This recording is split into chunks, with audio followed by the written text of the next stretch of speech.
Yesterday, Donald Trump formally withdrew from the TPP. And guess what? He is 100% correct. And everybody should acknowledge that, including people on the left. And if you don't, I think you're being a partisan hack. So, Bernie Sanders released a statement on this, and he said the following: I am glad the Trans-Pacific Partnership is dead and gone. For the last 30 years, we've had a series of trade deals, including the North American Free Trade Agreement, permanent normal trade relations with China, and others, which have cost us millions of decent-paying jobs and caused a race to the bottom, which has lowered wages for American workers. If President Trump is seriously opposed to outsourcing, he can lead the way by shutting down his own sweatshops in Bangladesh, China, and Mexico, and paying workers in the U.S. a living wage. Then Congress and the president can work together to develop a new trade policy that helps working families, not just multinational corporations. So, perfect response, as usual. He's saying, oh, I'm glad that it's gone. Good.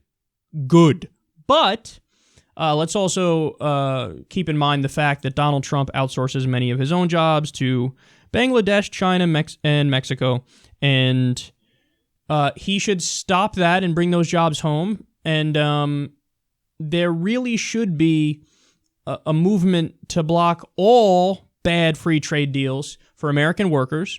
And furthermore, yes, you should renegotiate all the previous trade deals that were a disaster. Now, I fear that Trump, even if he does go down that path, he's going to do it in a way that is inflammatory and incendiary and would possibly spark a trade war, which is not good. But you have to give credit where credit is due. The TPP was not signed into law yet. And Donald Trump could have signed it into law, and he didn't. Now, there's still a little outside chance he brings back some other trade deal and calls it the Trump trade deal or something and passes it, and you could effectively change a bunch of provisions in the TPP and then decide to pass it and change the name and pull the wool over everybody's eyes. So that's still possible, but as of today, the information we have right now, he gets credit for stopping TPP. Now, let me show you how not to respond to him doing this. Here's how the establishment Democrats reacted over at Think Progress. Hilarious that progress is in their name. They said the death of TPP is the latest signal Trump's U.S. will no longer be a leader on the world stage. So now you have progressives over at Think Progress saying that they support the TPP. That's beyond ridiculous, man. That's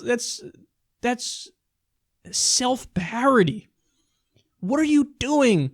The TPP would make it so we lose hundreds of thousands of jobs in the United States. Malaysia is in the deal. Malaysia tolerates slavery. So you take jobs from American workers and give them to Malaysian slaves.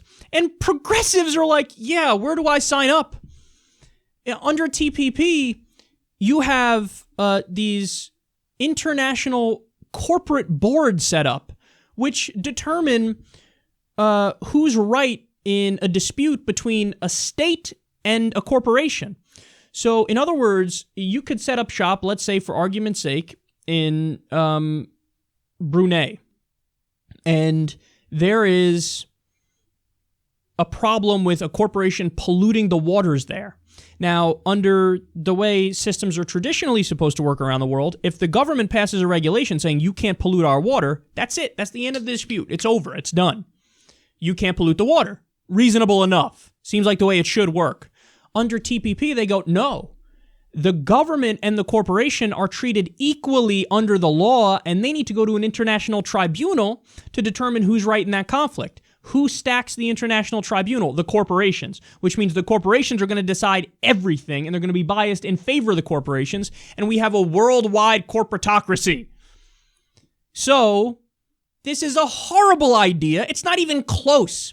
It's not even 3% progressive. And Think Progress, because Trump is against it, they go, oh, we're for it now. This is why the resistance and the idea of blind, knee-jerk, reactionary obstruction is idiotic. Because you can't just do obstruction. you have to also hold him accountable, which means obstruction is just you're wrong, wrong, wrong. You're wrong about everything. Wrong, wrong. That's what obstruction is. But then what happens when every now and then he's right? Even a broken clock is right twice a day. So when he says, I want to do infrastructure spending, and you say, wrong, well, now you're the bad guy. When he says he's going to protect Social Security and Medicare, and you go, wrong, now you're the bad guy. When he says he wants to block TPP, and he does, and you go, wrong, now you're the bad guy. So it's not just obstruction. It's holding him accountable for when he says things every now and then, few and far between, that are reasonable. You go, oh, that's actually right, and we're going to hold you to that now. That's what Bernie's doing. That's what all the people on the left should be doing, but they're not. Many of them are falling into the trap of being partisan hacks and not caring about the issues, just caring about, I'm against Trump.